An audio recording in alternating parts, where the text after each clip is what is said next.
মুহতারাম মুসল্লিয়ানে কেরাম, পৃথিবীতে যত মানুষ আছে সমস্ত মানুষ সফলতা চায়। পৃথিবীতে এমন কেউ নেই যে সে তার জিন্দেগিতে সফলতা চায় না।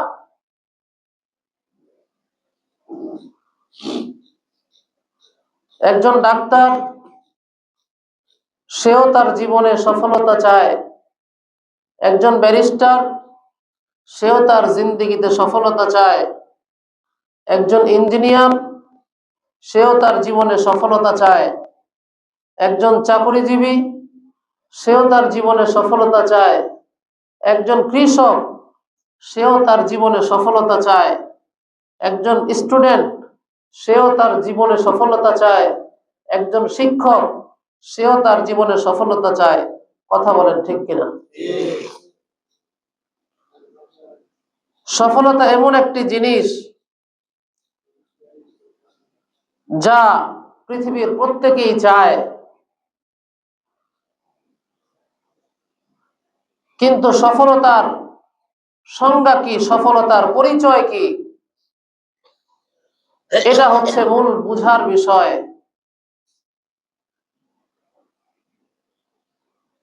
কোন সফলতা আসল সফলতা, কোন সফলতা প্রকৃত সফলতা।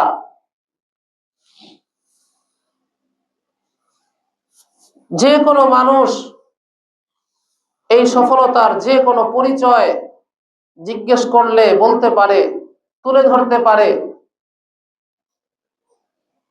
কিন্তু যে যেটার পরিচয় আপনার সম্মুখে তুলে ধরবে সেটাই কি আসলে প্রকৃত সফলতা, নাকি এই বহুরূপী মানুষের সৃষ্টিকর্তা যিনি, তিনি সফলতার যে সংজ্ঞা দিয়েছেন, যে পরিচয় দিয়েছেন, সেটাই প্রকৃত সফলতা?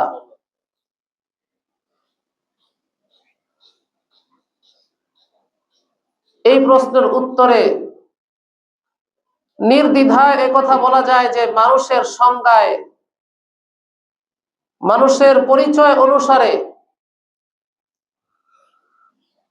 যেই সফলতা উঠে আসবে সেই সফলতা প্রকৃত সফলতা নয়, বরং মানুষের সৃষ্টিকর্তা সফলতার যে পরিচয় দিয়েছেন সেটাই হচ্ছে প্রকৃত সফলতা। আল্লাহ রাব্বুল ইজ্জত কুরআনুল কারীমের সূরা আলে ইমরানের মধ্যে ইরশাদ করেছেন, ফামান যুহজিহা আনিন নারি ওয়া উদখিলাল জান্নাতা ফাকাদ ফাজ। ফামান যুহজিহা আনিন নারি ওয়া উদখিলাল জান্নাতা ফাকাদ ফাজ। ওই ব্যক্তি যাকে জাহান্নাম থেকে দূরে সরিয়ে জান্নাতে দাখিল করা হলো, সেই প্রকৃত সফল কাম হয়ে গেল।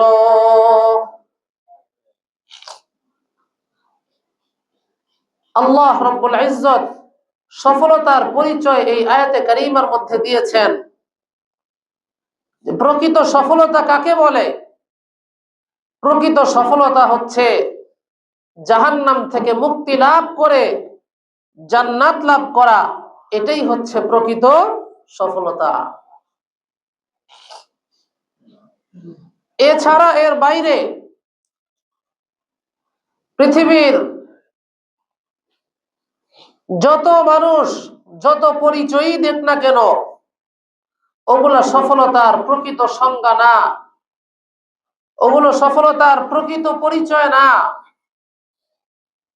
বরং সেগুলো মানুষ প্রত্যেকে নিজ নিজ জ্ঞানের আলোকে যে যেটা বুঝতে পেরেছে ওই অনুসারে সে সেটার পরিচয় তুলে ধরেছে। আল্লাহ পাক মানুষকে একটা সীমাবদ্ধতা দিয়ে তৈরি করেছেন, সৃষ্টি করেছেন, এর বাহিরে সে যেতে পারে না, চাইলেও যেতে পারে না, সম্ভবও না। তার জ্ঞানের একটা সীমাবদ্ধতা রয়েছে, একটা গণ্ডি রয়েছে নির্দিষ্ট। সেই নির্দিষ্ট গণ্ডির বাহিরে সে চাইলেই অতিক্রম করতে পারে না। কাজেই মানুষ যেরকম সীমিত এক জিন্দেগি নিয়ে দুনিয়ার বুকে এসেছেন, ঠিক তদ্রূপ মানুষের সাথে সংশ্লিষ্ট যা কিছু রয়েছে, শরীরের বাহ্যিক অঙ্গ প্রত্যঙ্গ কিংবা বুঝ, বুদ্ধি, চিন্তা, গবেষণা, যাই বলেন না কেন, এই সব কিছুরই একটা নির্দিষ্ট গণ্ডি রয়েছে, নির্দিষ্ট একটি সীমাবদ্ধতা রয়েছে। এর বাহিরে সে চাইলেই অতিক্রম করতে পারে না। তো মানুষ তার সীমাবদ্ধতা অনুসারে সফলতার পরিচয়, সফলতার সংজ্ঞা, সে যা বুঝেছে সেটাই সে তুলে ধরেছে, কিন্তু সেটা প্রকৃত অর্থে সফলতা নয়। প্রকৃত সফলতা সেটাই যা মানুষের সৃষ্টিকর্তা স্বয়ং আল্লাহ রাব্বুল ইজ্জত কুরআনুল কারীমের মাধ্যমে আমাদেরকে জানিয়ে দিয়েছেন। তো এই সফলতা কষ্ট করে আর মেহনত করে যারা অর্জন করেছে বলে আল্লাহ রাব্বুল ইজ্জত সার্টিফিকেট দিয়েছেন, তারা যে সকল গুণাবলী আর বৈশিষ্ট্য তাদের জিন্দেগিতে অর্জন করেছিলেন, ওই সকল বৈশিষ্ট্যগুলোকে আল্লাহ রাব্বুল ইজ্জত কিঞ্চিত রূপে মৌলিকভাবে কুরআনুল কারীমের সূরাতুল মুমিনুনের মধ্যে ইরশাদ করেছেন, আমাদেরকে জানিয়ে দিয়েছেন।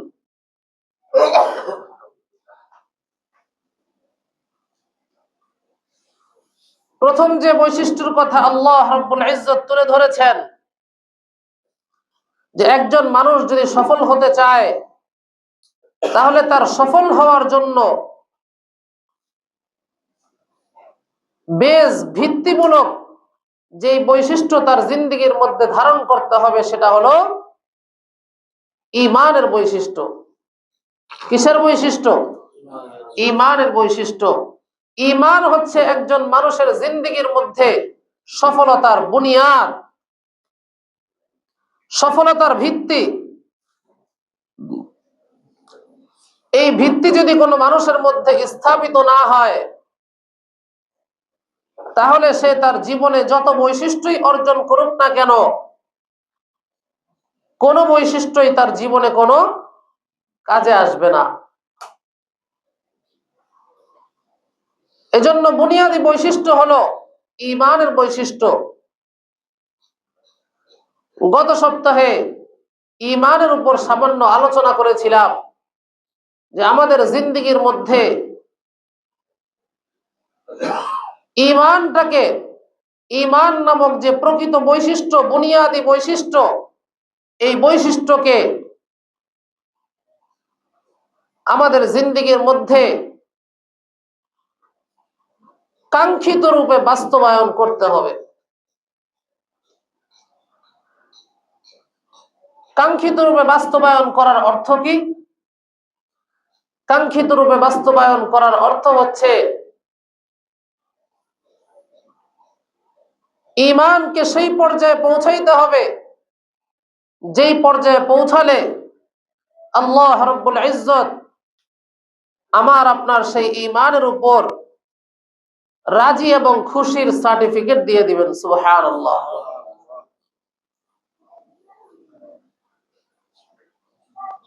কারণ ঈমান এমন জিনিস নয় যে আমি পৈতৃক সূত্রে একজন মুসলমানের ঘরে জন্মগ্রহণ করলাম, বাস এটা চিরজীবনের জন্য আমার ভিতরে ফিট হয়ে গেল, এটা আর জীবনে কখনো আমার ভিতর থেকে বের হবে না কিংবা হতে পারবে না। বিষয়টা কিন্তু এমন নয়,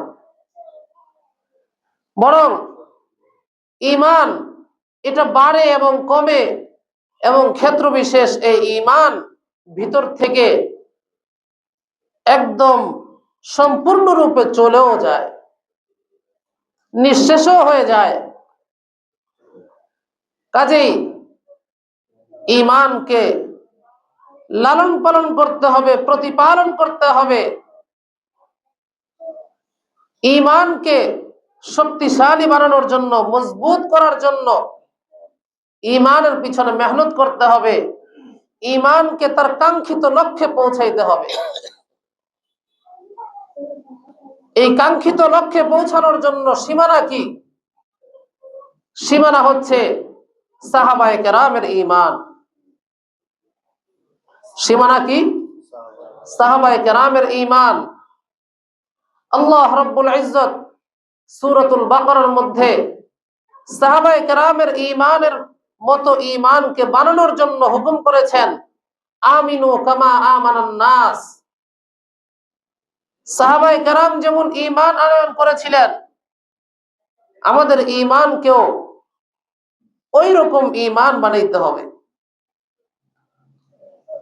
সাহাবায়ে কেরাম আবার একটি নির্দিষ্ট সীমা পর্যন্ত, অর্থাৎ আল্লাহ পাক যেই পর্যায়ে গেলে ঈমানের উপর আল্লাহ পাক রাজি খুশি হবেন, সেই পর্যায়ে কিভাবে পৌঁছিয়েছিলেন? তারাও ঈমানের পিছনে মেহনত আর মুজাহাদা করার মাধ্যমে ঈমানকে সেই পর্যায়ে পৌঁছিয়েছিলেন। উদাহরণস্বরূপ গত সপ্তাহে হযরত বেলাল হাবশী রাদিয়াল্লাহু তাআলা আনহুর ঘটনা আপনাদেরকে শুনিয়েছিলাম, মনে আছে কিনা? এরকম আরেকটি ঘটনা যদি আপনারা রাজি থাকেন তাহলে শুনাইতে চাই। শুনতে রাজি আছেন? হযরত খাব্বাব রাদিয়াল্লাহু তাআলা আনহু, তিনিও একজন বিশিষ্ট সাহাবী। ৫-৬ জনের পরেই ইসলাম গ্রহণ করেছিলেন। ইসলামের শুরু জামানাতেই ইসলাম গ্রহণ করার ফলে দীর্ঘদিন পর্যন্ত তাকে কষ্ট আর নির্যাতন সহ্য করতে হয়েছিল। কিতাবের মধ্যে এসেছে হযরত খাব্বাব রাদিয়াল্লাহু তাআলা আনহু একজন মহিলা কাফেরের গোলাম ছিলেন। এই মহিলা কাফের যখন জানতে পারলো এই ব্যক্তিটা মুহাম্মদ সাল্লাল্লাহু আলাইহি ওয়াসাল্লামের নিকট যাওয়া আসা করে, এটা যখন সে জানতে পারলো, তখন সে একটি লোহা গরম করে তার মস্তকের মধ্যে দাগ দিত।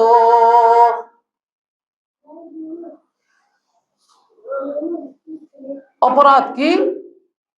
অপরাধ একটাই, তিনি কেন কাফের না থেকে ইসলাম ধর্ম গ্রহণ করলেন?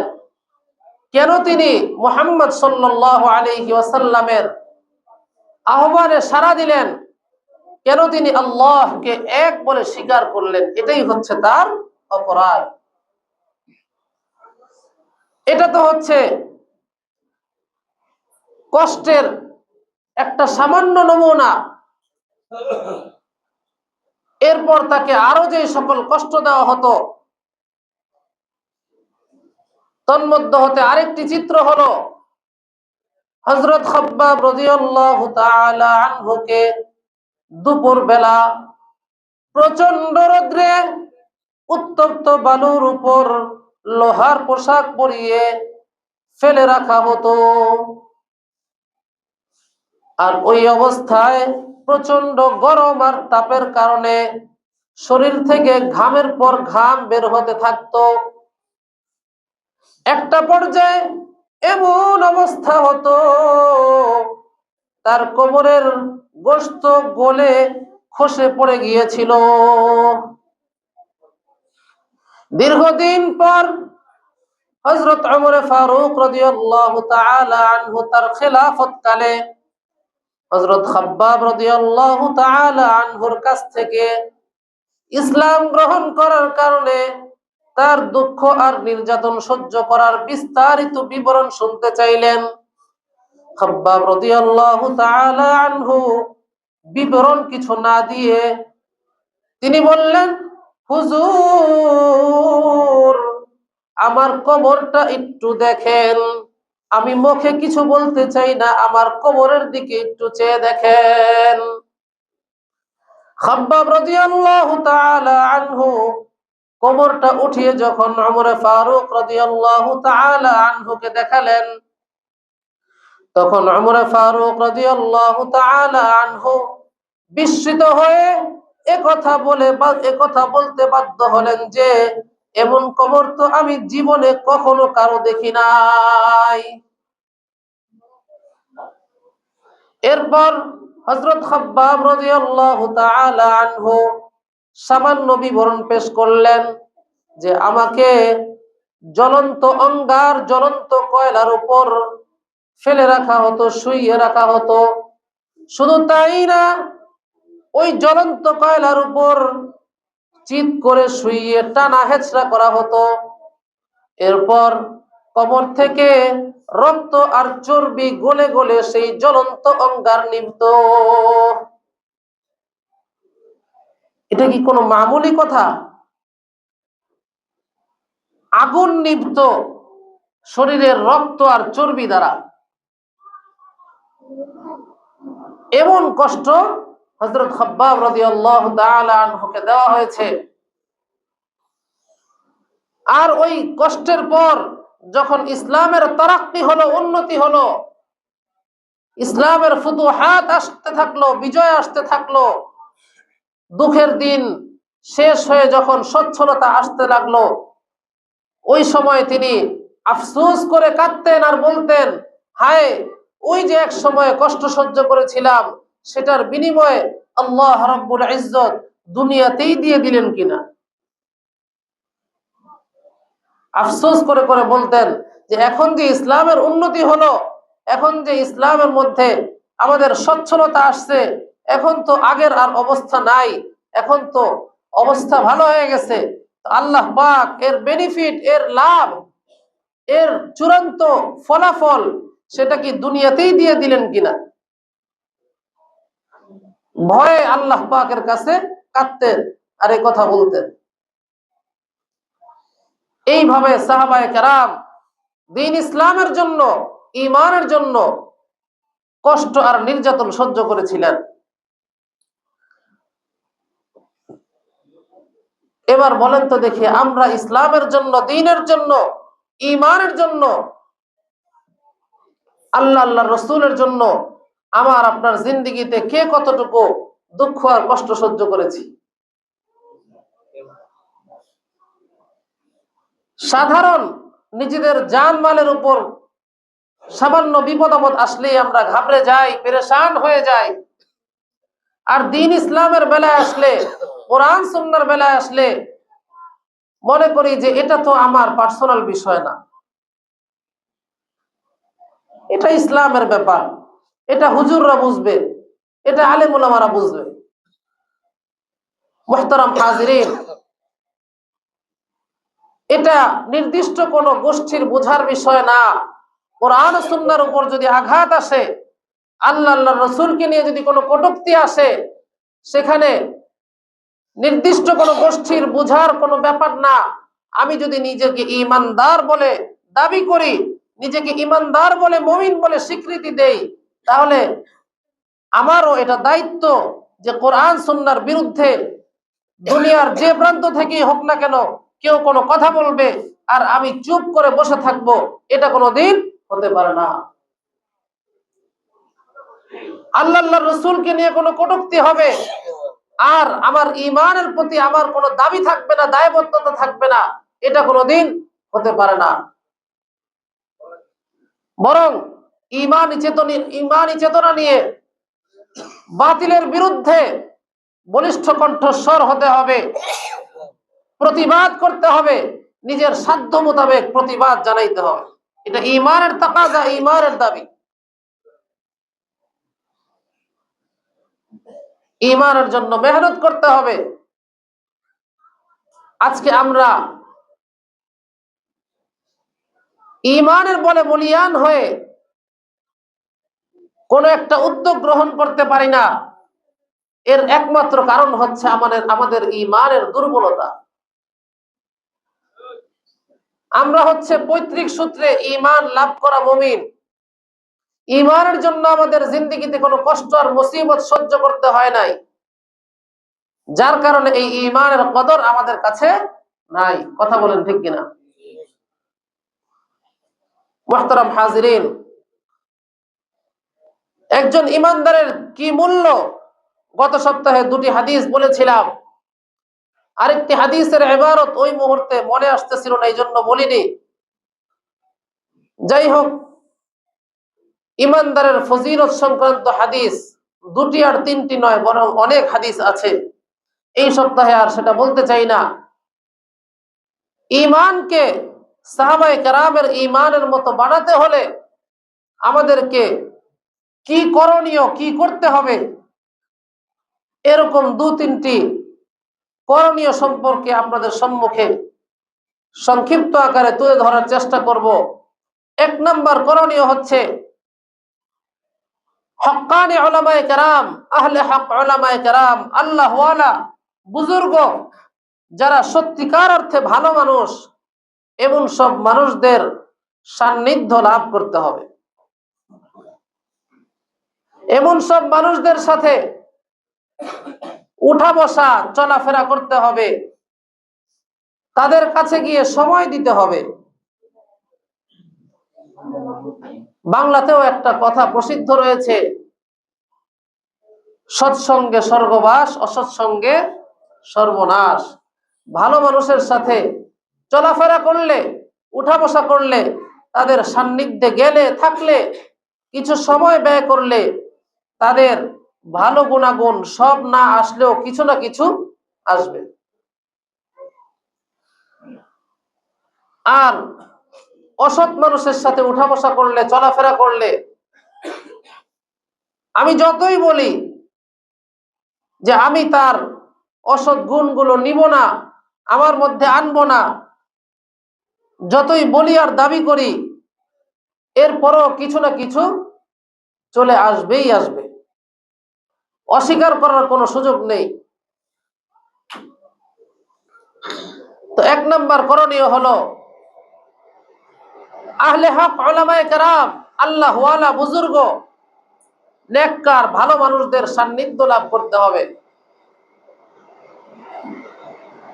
কুরআনুল কারীমের সূরা তাওবার মধ্যে আল্লাহ রাব্বুল ইজ্জত এ সম্পর্কে হুকুম করেছেন, আদেশ করেছেন, ইয়া আইয়ুহাল্লাযীনা আমানুত্তাকুল্লাহা ওয়া কুনু মা'আস সাদিকিন। ইয়া আইয়ুহাল্লাযীনা আমানুত্তাকুল্লাহা ওয়া কুনু মা'আস সাদিকিন।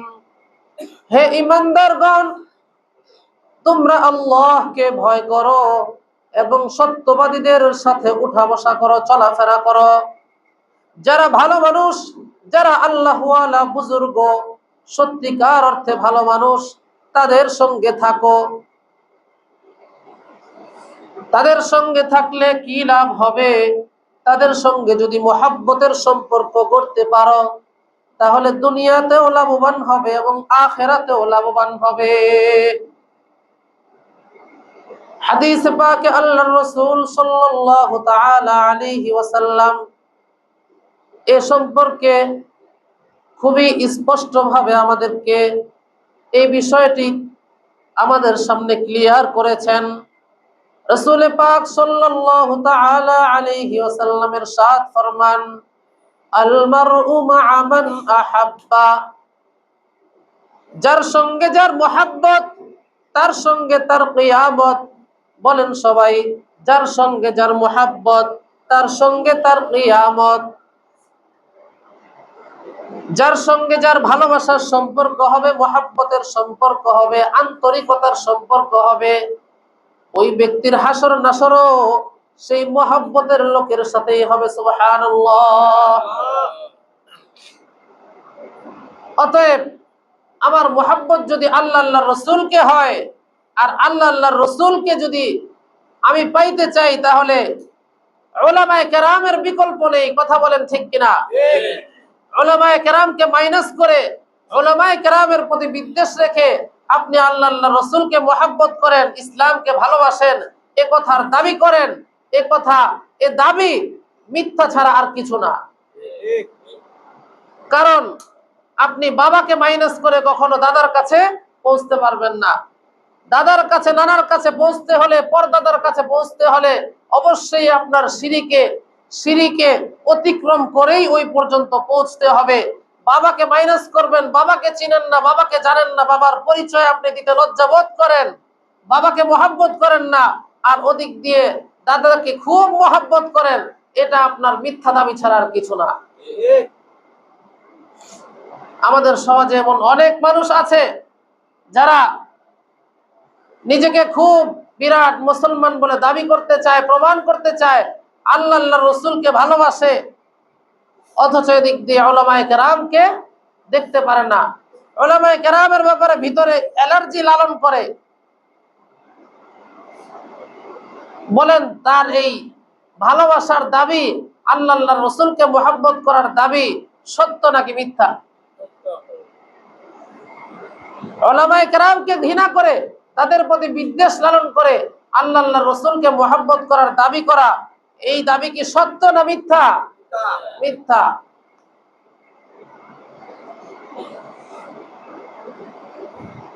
আল্লাহ রসুলকে মুহাব্বত করতে হবে। আর আল্লাহ রসুলকে পাইতে হলে যারা মাঝখানে মিডিয়া হবেন, কারণ এখন তো আল্লাহর রসুল দুনিয়ার জিন্দেগিতে নাই, সাহাবায়ে কেরামও নাই, তাবিঈনও নাই, তাবায়ে তাবিঈনও নাই। আর আল্লাহর রসুল সাল্লাল্লাহু আলাইহি ওয়াসাল্লাম স্পষ্ট ভাষায় বলে গেছেন, উলামায়ে কেরাম আম্বিয়ায়ে কেরামের ওয়ারিস, নবীগণের ওয়ারিস। কাজেই উলামায়ে কেরামের সান্নিধ্য অর্জন করতে হবে, উলামায়ে কেরামের সোহবত উঠাইতে হবে, উলামায়ে কেরামকে মন থেকে মুহাব্বত করতে হবে, তাদের সাথে আন্তরিকতাপূর্ণ সম্পর্ক করতে হবে, তাদের সাথে উঠা বসা এবং চলাফেরা করতে হবে। উলামায়ে কেরামকে যদি তাদের সাথে যদি সম্পর্ক করি, তাদের সাথে উঠা বসা করি, তাদের সাথে সুসম্পর্ক, আন্তরিকতাপূর্ণ সম্পর্ক করি, তাহলে ইনশাআল্লাহ আমার হাসর নাসর উলামায়ে কেরাম সহ আল্লাহ রসুল সাল্লাল্লাহু আলাইহি ওয়াসাল্লাম এবং সাহাবায়ে কেরামের সাথে হবে ইনশাআল্লাহ। এটা হচ্ছে 1 নম্বর করণীয়। 2 নম্বর করণীয় হচ্ছে, ঈমানের পথে চলতে গেলে বিপদ আসবে, মুসিবত আসবে, কোনো সন্দেহ নেই। আপনি নিজেকে ঈমানদার বলে দাবি করবেন, নিজেকে ঈমানদার বলে স্বীকৃতি দিবেন, আর আপনার জিন্দেগিতে কোনো বিপদ আসবে না, এটা কোনোদিন হতে পারে না। আপনি বলতে পারেন, তার মানে কি হুজুর আপনি বিপদ চান? আমার বিপদ চাইতে হবে না। আমি আপনি সবাই এক্ষেত্রে বরাবর। যে ব্যক্তি নিজেকে ঈমানদার বলে পরিচয় দিবে, তার উপর বিপদ আসবেই আসবে, এতে কোনো সন্দেহ নেই। কারণ এটা আমার ঘোষণা না, এটা বরং স্বয়ং আল্লাহ রাব্বুল ইজ্জতের ঘোষণা। আল্লাহ রাব্বুল ইজ্জত সূরাতুল বাকারার মধ্যে ইরশাদ ফরমান, ওয়ালানাবলুওয়ান্নাকুম বিশাইইন মিনাল খাউফি ওয়াল জুউ ওয়া নাকসিম মিনাল আমওয়ালি ওয়াল আনফুসি ওয়াস সামারাত ওয়া বাশশিরিস সাবিরিন। হে ঈমানদারগণ, তোমাদেরকে আমি অবশ্যই পরীক্ষা করব। কখনো সামান্য ভয় ভীতি দ্বারা, কখনো সামান্য ক্ষুধা দ্বারা, আবার কখনো কখনো ধন সম্পদ হ্রাস করার দ্বারা, আবার কখনো কখনো সন্তান সন্ততি হ্রাস করার দ্বারা। এভাবে বিভিন্ন সময়ে আমি বিভিন্ন ভাবে তোমাদেরকে পরীক্ষা করব। কখনো ভয় ভীতি দ্বারা পরীক্ষা করব, কখনো ক্ষুধা দ্বারা পরীক্ষা করব, কখনো ধন সম্পদ এবং সন্তান সন্ততি হ্রাস করার মাধ্যমে পরীক্ষা করব। আর এই পরীক্ষায় যারা ধৈর্য ধারণ করবে, আল্লাহ রাব্বুল ইজ্জত আল্লাহর হাবিব সাল্লাল্লাহু আলাইহি ওয়াসাল্লামকে সম্বোধন করে বলতেছেন, আপনি ওই সমস্ত ধৈর্য ধারণকারীদেরকে সুসংবাদ দিয়ে দিন, সুবহানাল্লাহ। ওই সকল সবরকারীরা, ওই সকল ধৈর্য ধারণকারীরা, তাদের বৈশিষ্ট্য হলো তারা দুনিয়ায় যে কোনো ধরনের বিপদের সম্মুখীন হলে তারা আল্লাহ পাকের দিকে অভিমুখী হয়, আল্লাহ পাকের দিকে মনোনিবেশ করে, আর একথা বলে ইন্না লিল্লাহি ওয়া ইন্না ইলাইহি রাজিউন। তারা কি বলে? ইন্না লিল্লাহি ওয়া ইন্না ইলাইহি রাজিউন। তারা ইন্না লিল্লাহি ওয়া ইন্না ইলাইহি রাজিউন পড়ে। আমরা তো ইন্না লিল্লাহি ওয়া ইন্না ইলাইহি রাজিউন পড়লে মনে করি কেউ মনে হয় মরছে, কেউ মনে হয় মরছে, এটার লেগে ইন্না লিল্লাহি ওয়া ইন্না ইলাইহি রাজিউন পড়ছে। মুহতারাম হাজিরিন, ইন্না লিল্লাহি ওয়া ইন্না ইলাইহি রাজিউন এটা কোনো মরার দোয়া না।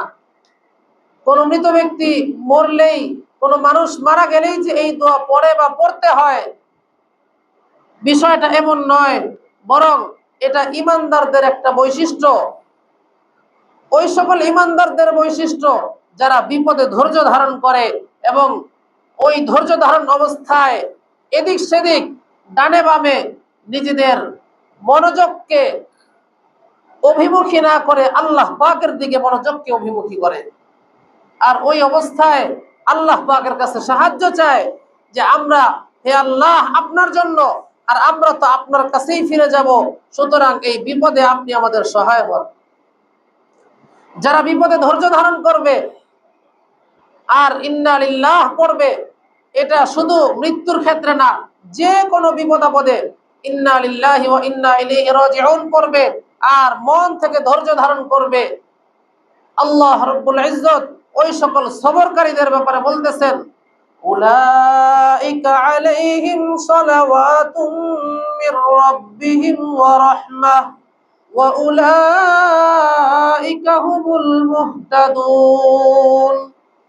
এরা এমন মানুষ, এরা ওই সমস্ত লোক যাদের উপর তাদের রবের পক্ষ থেকে শান্তি এবং রহমত আসবে, সুবহানাল্লাহ।